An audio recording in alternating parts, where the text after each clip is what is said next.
¿Ven ahí la presentación? Sí, licenciada, se mira la presentación. Sí se ve, licenciada. Muy amables, gracias. Bueno, entonces, como les decía, las resoluciones judiciales, ¿verdad? Son las que se dictan en los tribunales, en los juzgados, y de conformidad con la ley del organismo judicial, porque recuérdense que es la ley específica, ¿verdad?, del organismo judicial en la que nos basamos.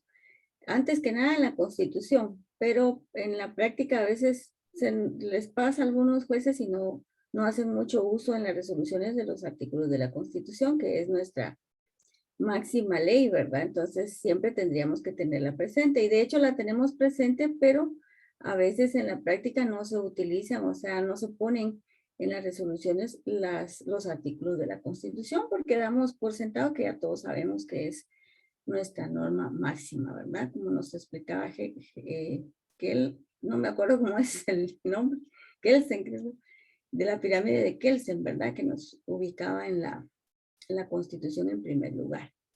Pero en materia de resoluciones judiciales nos vamos siempre al artículo 141 de la Ley del Organismo Judicial, donde están establecidos los tipos de resoluciones que nosotros podemos dictar o emitir. Y dentro de los primeros tenemos que están los decretos, los autos y las sentencias. Y también existen otras actuaciones, ¿verdad? Que no son necesariamente resoluciones, pero son oficios, razones, conocimientos. Entonces, esto sí es bastante interno, digamos que es común, ¿verdad? Porque en otras digamos, en el IX, por ejemplo, en el IX emiten providencias, ¿verdad? Emiten oficios. Y entonces estas son cuestiones también de puro secretarias, digamos, o de secretarias, ¿verdad? Son cuestiones administrativas que a veces las firma el secretario o a veces las firma, por ejemplo, los conocimientos los puede firmar un comisario del juzgado. Las razones las pueden hacer todos los miembros del juzgado, ¿verdad? No necesariamente solo el secretario, sino que también los oficiales, los asistentes, los comisarios, las pueden faccionar. Y el juez tampoco tiene que firmar todos los oficios. Hay oficios, por ejemplo, en materia de familia, hay una circular de la Corte en donde le faculta al secretario para firmar determinados decretos también y oficios, ¿verdad? Entonces, como son cuestiones bastante administrativas, casi que recaen sobre el secretario o el personal auxiliar judicial. Muy bien. Vamos a ver detenidamente los decretos. Y tenemos que, según la ley, los decretos van a faccionarse, dictarse, cuando resuelven cuestiones de mero trámite, ¿sí? No son cuestiones de fondo, son cuestiones de mero trámite. Podría ser un decreto en donde se admite la demanda, o podría ser también un decreto en donde se rechaza la demanda o no se da trámite a la demanda o a la solicitud que planteemos. Y también se dictan decretos cuando fijamos previos, ¿verdad? Entonces ahí lo que se hace es emitir un decretito en donde se le hace ver el previo, ¿verdad? Previo a darle trámite que cumpla con presentar, por ejemplo, la certificación de matrimonio o la certificación de nacimiento del niño, ¿verdad? Entonces vemos que los decretos son lo más sencillos, son los que más se utilizan en los juzgados. Y al final les vamos a ver un ejemplo de cada uno, ¿verdad? Ahora vamos a los autos. Los autos son ya un poco más completos y son en donde se deciden o se resuelven cuestiones que no son de mero trámite, ¿verdad? Podría ser que se indique ahí no al lugar o sí al lugar cuando se resuelve, por ejemplo, los incidentes, ¿verdad? Con lugar el incidente planteado por X persona. Y, por ejemplo, también el auto para mejor fallar, auto de enmienda, auto de ejecución en la vía de apremio, auto de ejecución de sentencias extranjeras. Los autos cuando interponen también una excepción de falta de competencia, casi siempre se hace un auto, ¿verdad? Donde se resuelve. Entonces vemos la diferencia. Los decretos son de mero trámite. Son como, digamos, cajoneros. Esas cuestiones siempre se tienen que resolver en un decretito, ¿verdad?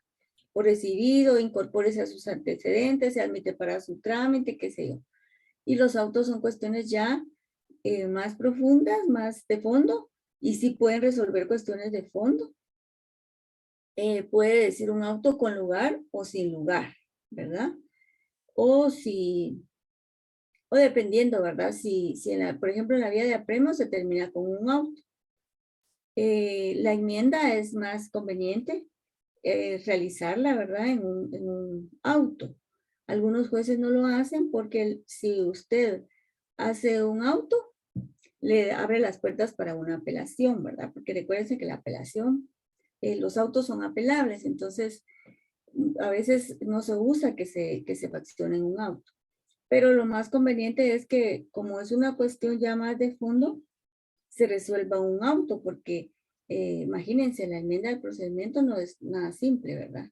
Se está como, tiene que razonarse, tiene que argumentarse del por qué se tiene que enmendar el procedimiento, dónde estuvo la falla, cuál fue el error, para poder enderezar ese proceso que se ha, de alguna forma, hecho o cometido errores, ¿verdad? En la tramitación y en el proceso. Entonces vemos cómo esto ya va más de fondo, ¿verdad? Y esta resolución ya lleva considerandos, ya lleva un análisis de las normas que va a utilizar el juez para resolver, y también lleva un análisis de los hechos o pronunciamientos de las partes para poder dictar este auto, ¿verdad? Y tiene una parte resolutiva. Vemos que es muy parecido a una sentencia, ¿verdad? Y por último, después están las sentencias, ¿verdad? Que ustedes saben que las sentencias definitivamente son resoluciones que cuando ya se hayan agotado todos los trámites del proceso, deciden o resuelven el asunto principal. Es decir, que por medio de la sentencia es que se da finalización al proceso, al juicio que se planteó, ¿verdad?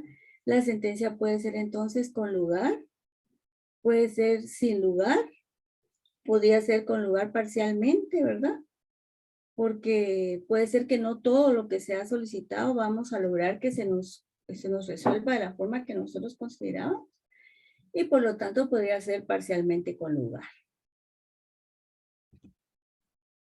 Tenemos que tener también claro los plazos para resolver, y esto también está establecido en la Ley del Organismo Judicial, artículo 142. Tenemos entonces que para dictar los decretos, estos deben ser dictados a más tardar al día siguiente de recibir la solicitud, ¿verdad? O sea que me presentan una demanda o 5 o 60 demandas hoy, mañana ya tendría que estar dictado el auto, ¿verdad? El decreto, perdón, en donde se establece si se admite para su trámite o se rechaza o no se admite para su trámite, ¿verdad? Dependiendo de la solicitud que estén planteando. Pero es al día siguiente que se le tiene que dar una respuesta a la solicitud que se formuló, siempre y cuando sea una cuestión de mero trámite, ¿verdad? Tenemos el plazo para dictar los autos, que va a ser dentro del tercer día. O sea que tenemos 3 días para poder dictar el auto, ¿verdad? En las solicitudes que nos planteé, tenemos 3 días para poder dictar este auto. Obviamente porque les decía yo que aquí hay razonamiento. En un auto tiene que haber un razonamiento legal, un razonamiento de hechos, ¿verdad? O de lo que aconteció en el proceso. Y el juez tiene que argumentar y fundamentar, y existe la parte resolutiva. Entonces, por eso es que la ley da un poquito más de tiempo, ¿verdad? Porque no son cuestiones de mero trámite, sino que son ya más cuestiones de fondo. Y en cuanto a las sentencias, se establece que tenemos 15 días después de la vista. Esta es la regla general, ¿verdad? Ustedes tienen que tener en cuenta que lo que les estoy platicando yo son las cuestiones generales. Y más acá en las sentencias, porque si se recuerdan, en los juicios que vimos, en algunas varían, ¿verdad? No son necesariamente 15 días, dependiendo del tipo de juicio que estamos tratando, va a variar un poquito los plazos, ¿verdad? Entonces eso lo tendría, porque son juicios específicos, ¿verdad? Como el juicio oral, el juicio de jurisdicción voluntaria y los que ya vimos, en donde ustedes veían que va a cambiar. Pero esta como norma general nos dan 15 días para dictar las sentencias. ¿Qué requisitos deben contener las resoluciones? ¿Verdad? Entonces acá vamos a ver que es totalmente diferente a un memorial. Si bien es cierto, el artículo 61, cuando faccionamos nuestros memoriales, nos dice el nombre del tribunal o juzgado, no quiere decir que sean los mismos requisitos, miren, sino que pareciera como que va a la par, ¿verdad? Aquí está la demanda y en la demanda dice nombre del tribunal, en la resolución, todas las resoluciones inician con el nombre del tribunal, todas, ¿verdad? A veces le ponemos en el epígrafe el número de proceso, pero eso no lo establece taxativamente la ley, cómo debe de faccionarse o en qué momento debe ir, ¿verdad? Porque puede ser que lo pongamos en el acapite, es decir, al principio de la página, o que lo pongamos también ya cuando estamos indicando el nombre del tribunal, ponemos el nombre del juicio, el número de expediente o causa, y así nos vamos, ¿verdad? Entonces la ley dice que en primer lugar en todas las resoluciones judiciales debe consignarse el nombre del tribunal o juzgado que la está dictando, el lugar en donde se está emitiendo esa resolución, la fecha donde se está dictando la resolución y el contenido, ¿verdad? El contenido, ustedes saben que si son decretos, pues únicamente, regularmente lo hacemos con numerales romanos, ¿verdad? Numeral romano 1, se tiene por recibido el memorial tal y tal, presentado por tal y tal persona, agréguese a sus antecedentes, fórmese el expediente respectivo. Número 2, se tiene por presentados y ofrecidos los medios de prueba y los documentos acompañados a la demanda, etcétera, ¿verdad? Entonces, ahí ya vamos en el decretito, es que es bastante sencillo. Y tienen que, como les digo, de conformidad con el artículo 147 de la ley del organismo judicial, tenemos que consignar los considerandos de derecho y de hecho. Dentro de los considerandos de derecho, se puede citar únicamente las leyes, es decir, transcribir. Algunos jueces transcriben las normas. Otros hacemos como un análisis de la norma, ¿verdad? Y entonces transcribimos la interpretación que le estamos dando a la norma. Y otros hacen las dos cosas, transcriben el artículo y le hacen una interpretación a ese artículo. Regularmente, antes era mucho de transcribirlos, ¿verdad? Ahora ya no, ahora lo que hacemos es transcribir solo la parte que vamos a considerar se aplica al caso que estamos resolviendo. Y los considerandos de hecho, pues van a ser los resúmenes de todo lo que aconteció en el proceso. El resumen de la demanda, el resumen de los hechos que se dieron en el proceso. Va a tener también la valoración de la prueba, qué pruebas fueron las que se acompañaron a la demanda, las que se diligenciaron en el juicio, y qué es lo que tenemos por probado dentro de esas pruebas en ese juicio. Lleva cita de leyes, siempre, ¿verdad? Ya sea decretos, autos o sentencias, siempre lleva cita de leyes. Aquí podemos consignar todos los artículos que nosotros consideremos de todas las leyes que nosotros consideremos se aplican al proceso o al caso concreto. Aquí no hay un límite, ¿verdad? Porque aquí lo que se hace solo es consignar el número del artículo, ¿verdad? Entonces, si nos vamos a basar en la Constitución, podríamos indicar el artículo 1, 2, el artículo 12, el artículo 28, artículo 205, 204, 205 de la Constitución Política de la República, por ejemplo. El 51, que también es esencial porque estamos hablando de la familia. El 44, 47, ¿verdad? Son artículos que siempre van en cualquier resolución. Y por último, debe consignarse la firma de la jueza o juez y la firma del secretario o secretaria, ¿verdad? Estas siempre van ahí. En la práctica se cree que el secretario únicamente tiene que firmar las resoluciones para dar fe o para refrendar que la firma que está ahí inserta o calzada en la resolución es la firma del juez o juez, pero esto no es cierto. Esto incluso hay una circular, ¿verdad? En la Corte Suprema de Justicia donde establece que el secretario es solidariamente responsable de las resoluciones que se dicten. Entonces, a veces algunos secretarios están equivocados, ¿verdad? Ellos dicen, no, yo solo tengo que firmar porque solo voy a dar fe que la firma es del juez. No. Si usted está dictando una resolución como secretario, tiene que leerla. Tiene que establecer y estar seguro de lo que está firmando, no solo firmarla, ¿verdad? Porque por eso pueden acontecer una serie de problemas en la práctica.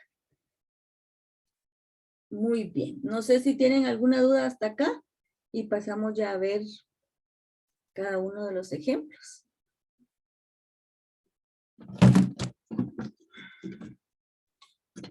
No, licenciada, estamos muy bien.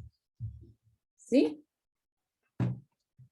Sí, licenciada. Todo claro, licenciada, gracias. Buenos días. Gracias a ustedes, porque no sé si me notan, pero me he estado en cama, lamentablemente, porque las secuelas del COVID me están atacando bien fuerte, fíjense. Bueno, entonces vamos a avanzar para... Linda, buenos días. Buenos días, Hendrix, ¿cómo está? Bien, bendito sea Dios, ahí, solo ahí con su salud, ¿verdad? No sé si usted sigue tomando vitaminas, vitamina D, la C y ¿cómo se llama el otro? Porque es muy importante que siga tomando zinc. ahorita. El zinc, Ese- muy Sí, importante. el zinc. Zinc, Sí, ¿es? licenciada, el zinc es bastante importante, sí, el zinc, porque se pierde mucho con el ejercicio, algo que se haga. Entonces es importante consumir zinc. Muy Fíjate importante, que estoy Linda. tomando un montón de medicina. Miren, pues estoy tomando glutatión, resveratrol, tiamidacina o vitamina D, creo que se llama esa, nicotidamida, algo así. Bueno, estaba tomando varias y sí, realmente me estaban ayudando, pero ¿qué les parece que tengo desde el martes estoy en la cama tirada totalmente? Hasta hoy estoy ya con ustedes, que me maquillo un poquito para que no me miren tan pálida. Porque tengo una infección en el oído bien fuerte, fíjense, y eso me provocó labirintitiis, o sea, son vértigos muy fuertes. No me podía ni siquiera parar de la cama, ni siquiera sentarme, fíjense. Pero dice el doctor que es también una secuela del COVID, ¿verdad? Qué horrible ustedes. Porque lo imposibilita a uno no se espera, ¿verdad? Que de repente le va a dar tan fuerte. Entonces ustedes, por favor, síganse cuidando. No se descuiden porque esto está horrible. Pero que siga mejorcita, Linda, hoy. Gracias, Hendrix, le agradezco mucho hoy. Gracias, Héctor. Bueno, ya no les cuento mis penas. Entonces vamos a la redacción de un decreto. Este es un ejemplito que yo les quise traer, ¿verdad? Para que ustedes vean cómo es la diferencia, ¿verdad? Porque a veces, como les reitero, yo he tenido alumnos donde no saben diferenciar una resolución de un memorial. Y esto es importante, ¿verdad?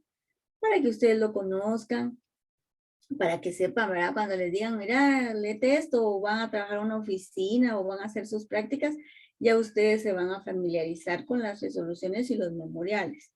Ya van a saber ustedes, antes era más fácil, ¿verdad? Porque casi siempre estaba el logo del organismo judicial en las resoluciones, porque ese era el papel oficial que utilizábamos.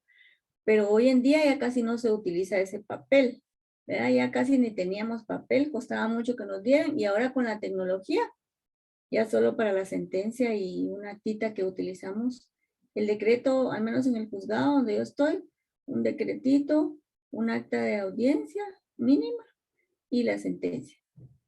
Pero ya no tiene el logo del organismo judicial. A veces hay unos auxiliares judiciales que son muy minuciosos y ellos vienen e imprimen, ¿verdad? Le ponen el logo al momento de imprimirla y aparece. Pero si está en blanco, a ustedes les va a costar un poquito diferencial. Pero ustedes van a saber ahora que los decretitos, pues, se resuelven mediante números romanos, por ejemplo. Esa sería una diferencia, ¿verdad? Y se resuelven prácticamente todo lo que ustedes están pidiendo de mero trámite, ¿verdad? Porque recuérdense que los memoriales que ustedes han faccionado hay peticiones de trámite y peticiones de fondo. entonces todas las peticiones de mero trámite van a ser resueltas por medio de un decretito. Como les indiqué, el decretito lleva el número único de expediente, ¿verdad? Aquí lo consignamos, ese es solo de ejemplo. El oficial y notificador que lo tiene a su cargo. El tipo de juicio, ¿verdad? Que se está resolviendo. Juicio oral de suspensión de pensión alimenticia. Ese es como ejemplo, ¿verdad? El juzgado, ¿verdad? Aquí vemos entonces que todos estas cositas se los agregaron, ¿verdad? Depende del estilo que quiera adoptar cada juzgado o cada tribunal. Miren, porque hasta acá dice la ley que tiene que consignarse el juzgado.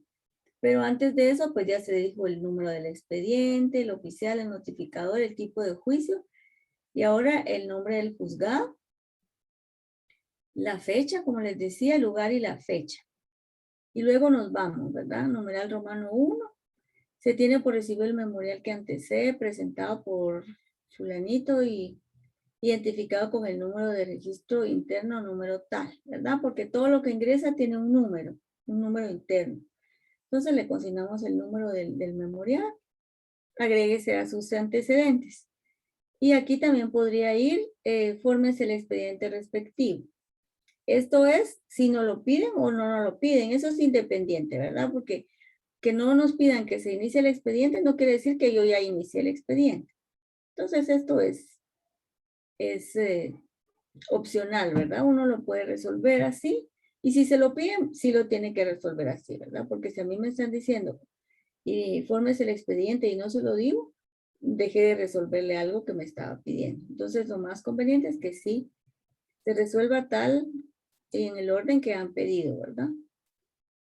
Entonces, aquí se decidió que sí se cumplen los requisitos y se admite para su trámite el juicio oral de suspensión de pensión alimenticia promovido por el señor XX en contra de la señora X.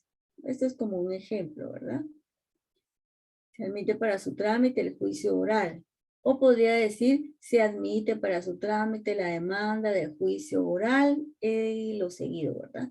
O sea, no quiere decir que lo que yo les estoy explicando se tiene que ir explícitamente así en todos los juicios o en todos los procesos, sino que esto es solo un ejemplo para que ustedes tengan el ejemplo más sencillo, ¿verdad? Traté de resumirlo lo más que pueda para podérselos mostrar, porque hay decretos que a veces digo yo, a veces ocupan una página completa o una hoja completa, dependiendo, ¿verdad? De lo que encuentre el juez. Por ejemplo, cuando están pidiendo medidas precautorias, aquí tendría que resolverlas, ¿verdad? Porque recuerden ustedes que esas son urgentes, entonces las tengo que resolver al momento de admitir para su trámite, ¿verdad? Una de ellas podría ser que casi no se da, porque eso casi no se da, porque miren el juicio acá es de suspensión de pensión alimenticia. Entonces lo que provisionalmente se tendría que decir, se suspende provisionalmente la pensión alimenticia a favor de XX, ¿verdad? Pero no se da porque esto sería por la práctica, ¿verdad? Porque imagínense que yo voy a decir sin lugar el juicio, sin lugar lo solicitado, y yo ya suspendí esta pensión, entonces lo prudente es no hacerlo. Igual si estuvieran solicitando una relación familiar, lo prudente no es permitir que se relacionen los niños porque no sabemos todavía el fondo de lo que pasa y sería en algún momento quizá perjudicial, ¿verdad? Bueno, entonces acá seguimos. Se tienen por ofrecido los medios de prueba individualizados y por presentado los documentos indicados en el apartado de medios de prueba del memorial de mérito, ¿verdad? O el del memorial que se está resolviendo. 4. Para que las partes comparezcan al juicio oral de suspensión de pensión alimenticia con sus respectivos medios de prueba, se señala la audiencia para el día 9 de febrero del año 2000, ¿verdad? Aquí hasta se subraya a veces, ¿verdad? Se pone con mayúsculas y con negrías para que sea más fácil de visualizar estos datos que son tan importantes. A pesar de que uno les pone así a veces a los abogados, no lo leen. Y eso da mucho problema. Por eso la recomendación es de ustedes es cuando ustedes reciban una resolución, léenla, subrayenla pónganle chequecitos y todo, porque a veces dejan de leer una parte y entonces pueden echar a perder todo. Por ejemplo, en las resoluciones de donde yo me desempeño, ponemos siempre, se señala para la audiencia el día tal y tal y tal, bajo apercibimiento, que de no comparecer a la audiencia, se tendrá por rechazada la demanda sin más trámite. Entonces, miren qué delicado.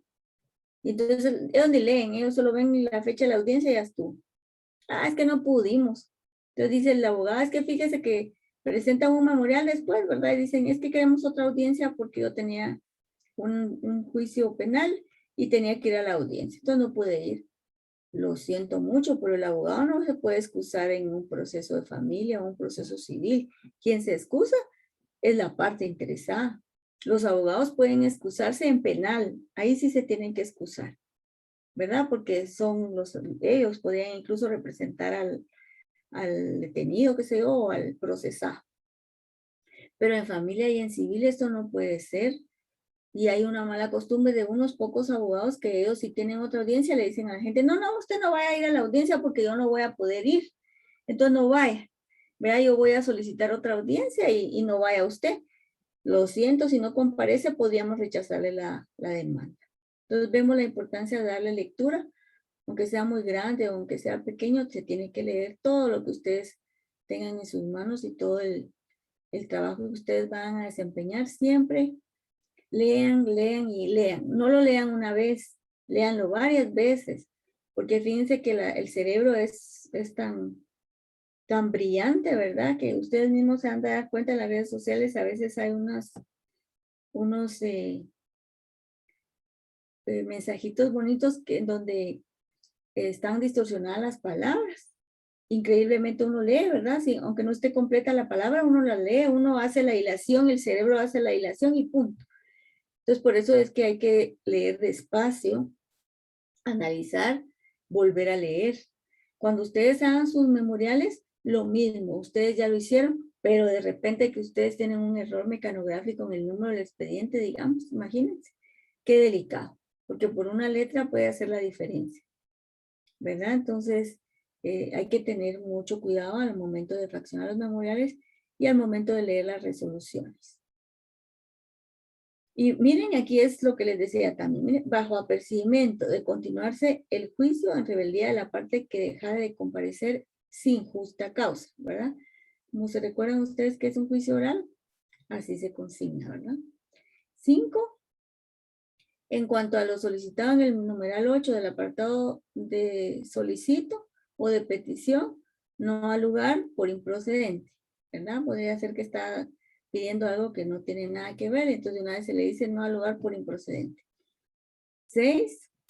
Pase a la trabajadora social para el estudio socioeconómico correspondiente. Miren, como es un asunto de familia, las trabajadoras sociales tienen que practicar un estudio social para determinar, ¿verdad?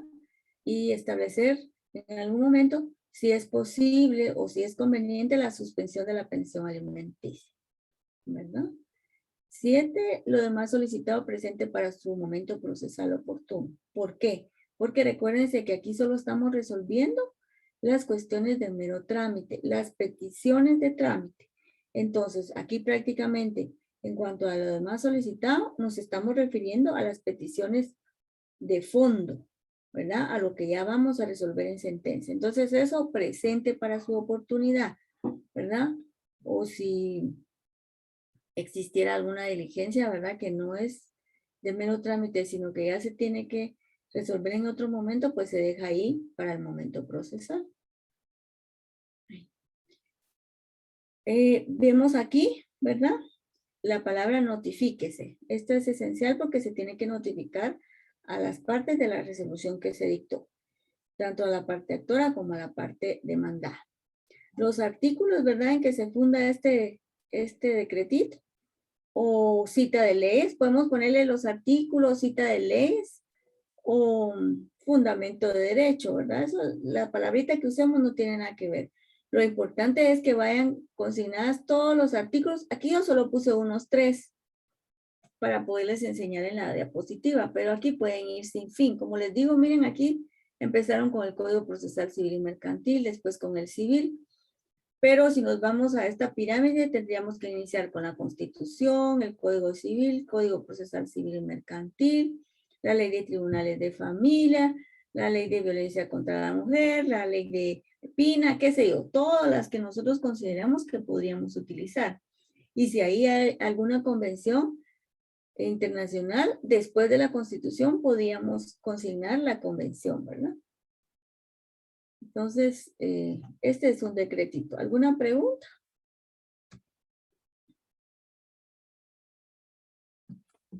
No, el todo está bastante claro. Gracias, Héctor. Perdón, licenciada, ahí en el caso de que usted, donde dice el fundamento de derecho, no importa el orden de la jerarquía, o bien, licenciada, tiene que ser lo más exacto que se pueda.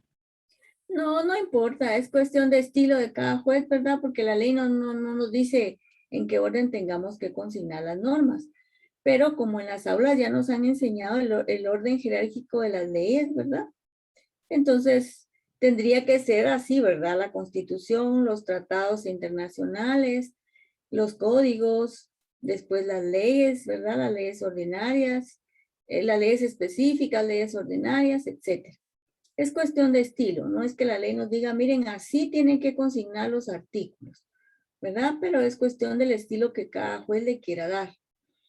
Y es importante que el juez sea quien revise, ¿verdad? Sus resoluciones y que se las hagan como él dice, porque a veces imagínense que tal vez los auxiliares van de penal y llevan sus machotes, ¿verdad? Como comúnmente los conocemos, que la palabra correcta es proyecto de resolución. Entonces, llevan sus proyectos de resoluciones de otro juzgado, puede ser que sea de un juzgado laboral. Entonces, si yo como juez no me percato y él usa esa plantilla de esa resolución y me resuelve todo lo de familia, pero los artículos son de laboral, imagínense, o son de penal. Entonces, lo que tenemos que hacer sí es cuidadosos de que las normas que estamos consignando acá tengan que ver con el proceso, ¿verdad? Fíjese que a mí me surgía la duda de que cuando uno hace los memoriales se fundamenta en derecho. Yo digo, ¿será que los jueces leen todo? Porque más de algún artículo que, como decía usted, ¿verdad?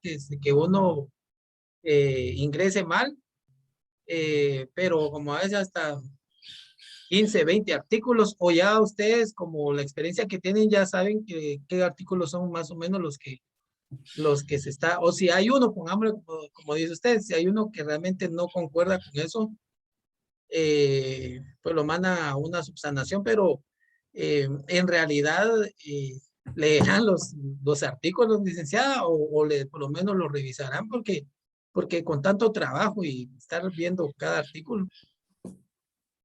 Sí, gracias por la pregunta. Fíjese que eso pasa, que a veces no lo leen, ¿verdad? Yo al menos sí lo leo.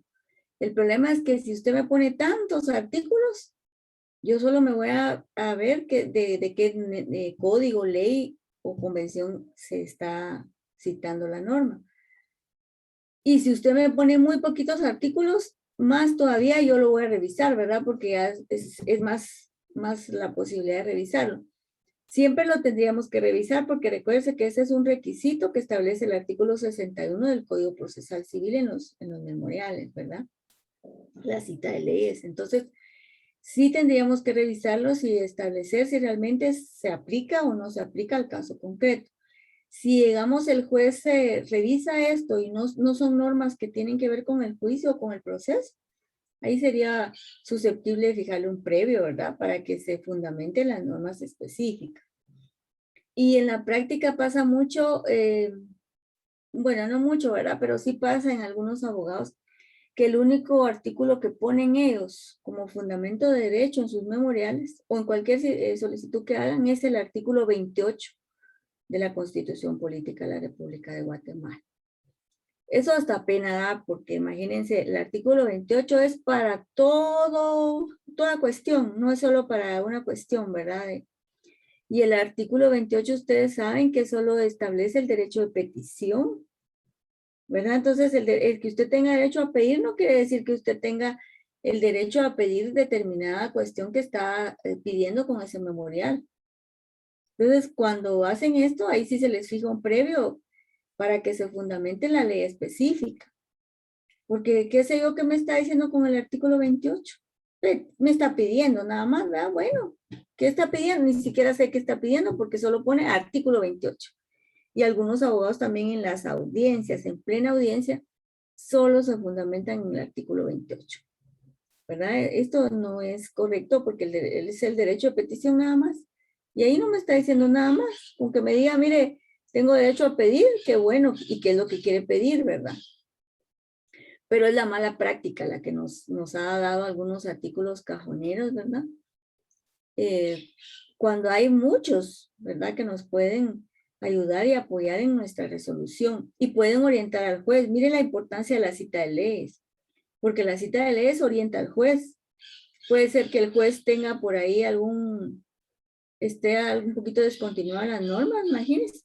Y entonces en el fundamento ya uno revisa y dice, y este artículo, este fue reformado, por ejemplo, o fue derogado, ¿verdad?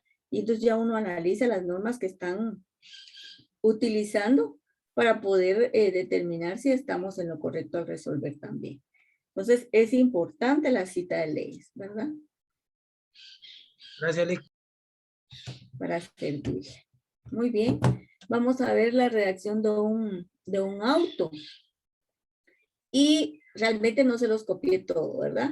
Pero lo que quiero es que tengan presente la diferencia. Miren, esto es igual, ¿verdad? El número del expediente, oficial, notificador, es del estilo del juez, así lo quiere él. Aquí estamos hablando de un juicio de sentencia extranjera. Consignamos el nombre del juzgado, ¿verdad? El lugar y la fecha de donde se está dictando la resolución.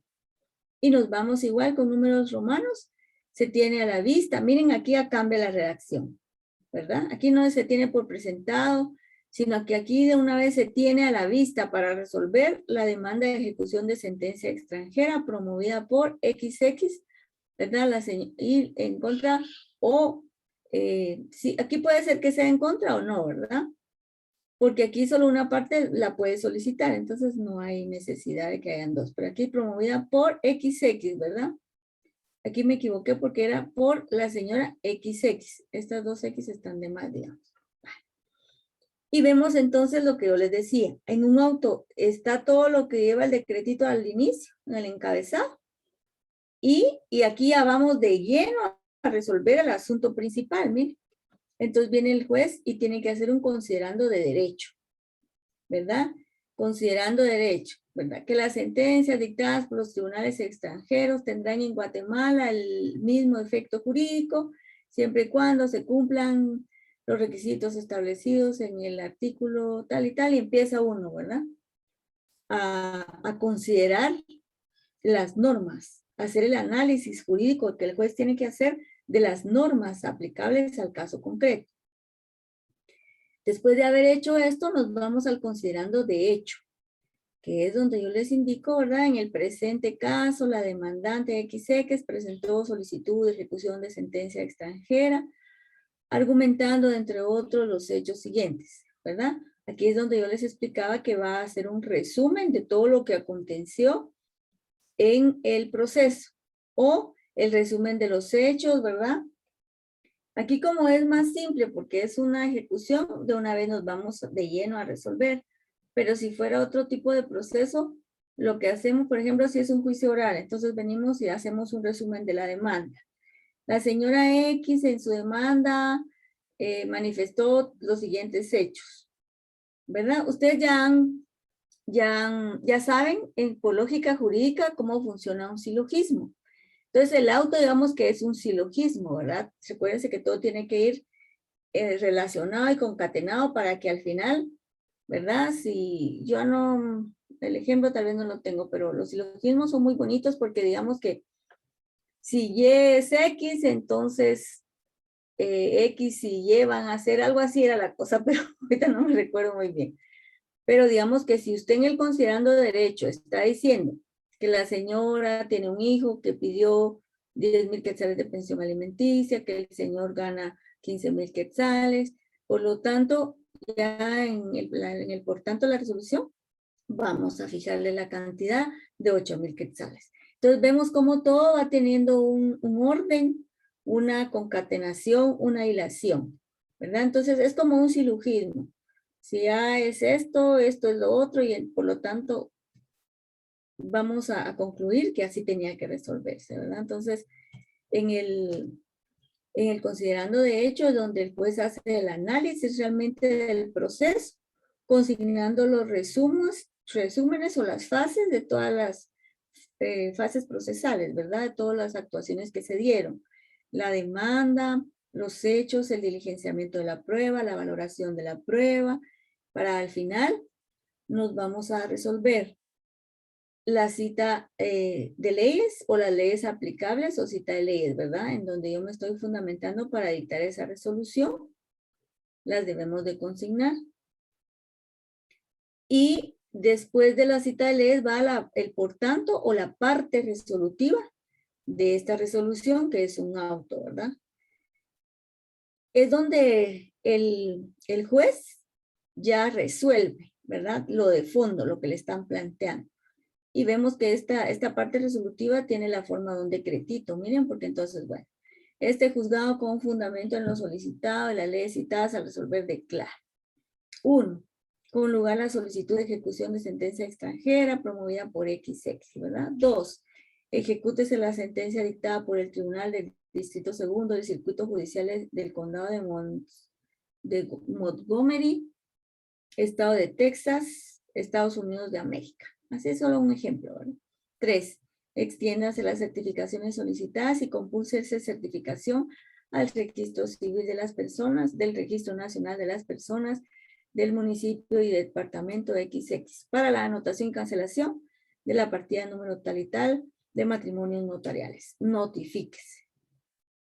Miren, entonces vemos cómo cambia, ¿verdad?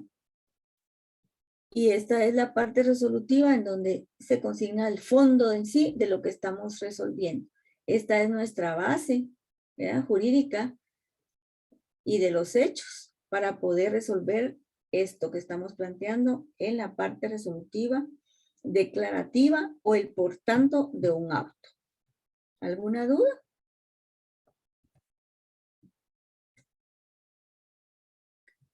Y nos vamos a la sentencia. La sentencia, como ya les expliqué, es similar al auto, ¿verdad? Porque tiene, digamos, los mismos apartados. Número de proceso, oficial, notificador, el nombre del juzgado, o tribunal, o sala también podría ser, ¿verdad? El lugar y la fecha donde se está resolviendo. Y se tiene a la vista, ¿verdad? Para dictar sentencia dentro del juicio arriba identificado, en donde actuaron como partes. Aquí se tiene que consignar los datos de identificación de las partes. Algunos jueces los consignan, otros solo indican de datos de identificación ya conocidos en auto. Es valedero también, ¿verdad? Porque ya los conocemos, ya están en todas las actuaciones.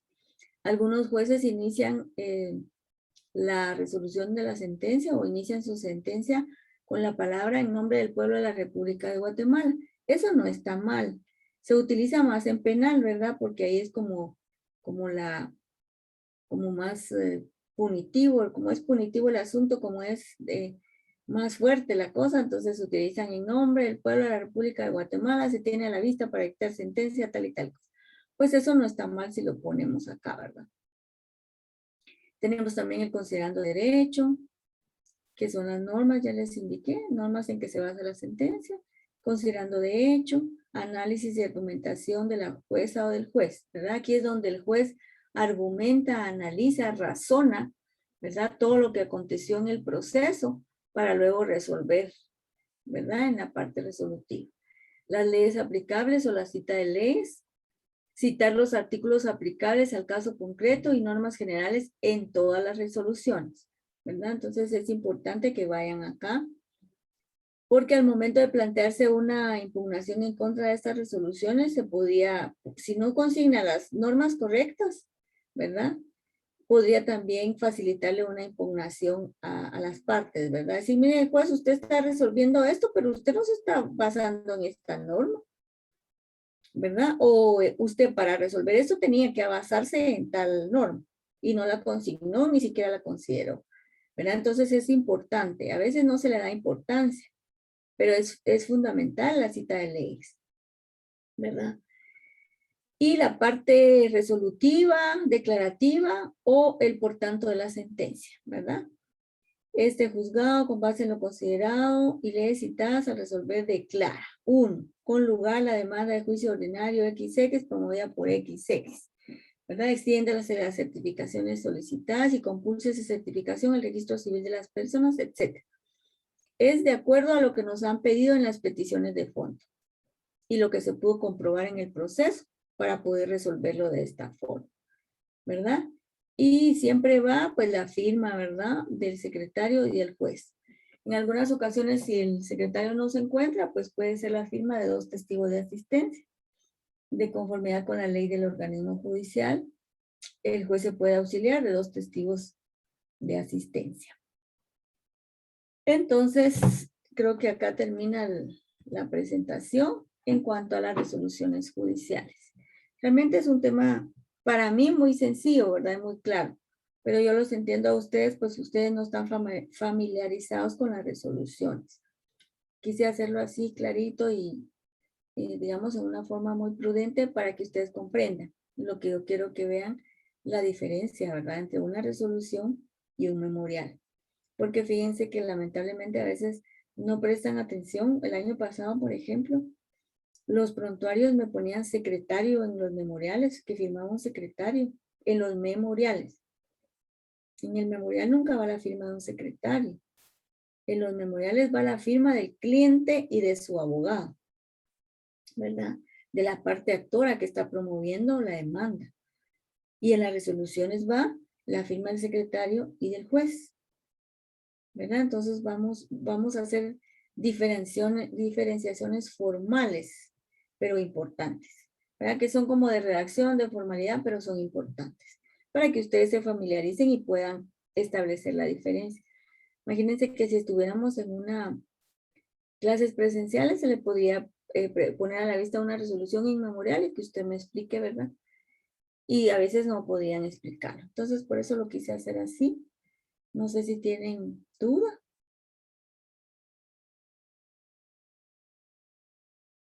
No, licenciada, buenos días, todo claro. Muchas gracias. Muchas gracias. Bueno, entonces, si todo está claro, ojalá que me hayan comprendido la diferencia entre las resoluciones y los memoriales y les haya podido compartir, ¿verdad?, cuestiones prácticas para que ustedes puedan realizar su función como abogados, futuros abogados, y ya no dejen tan mal parada nuestra profesión, ¿verdad? Porque lo importante es que ustedes, como los nuevos profesionales, recuperen ese crédito que tenía nuestra profesión de abogados y que ha decaído mucho, ¿verdad? Recientemente hubo una captura de un abogado, cual no voy a decir su nombre, pero ese abogado deja mucho que desear en la profesión de abogados. Ese abogado tiene muchas denuncias en el Tribunal de Honor del Colegio de Abogados, ¿verdad? Precisamente por no actuar conforme a la ley, sino que actuar en una forma prepotente, abusiva, con quejas, con denuncias y hasta inventando cosas que no son, ¿verdad? En todos los ámbitos. Entonces, en ustedes tienen en las manos una obligación muy importante, es hacer valer su profesión, nuestra profesión, y ponerla en alto. Entonces nos vamos a quedar hasta acá en la clase de hoy.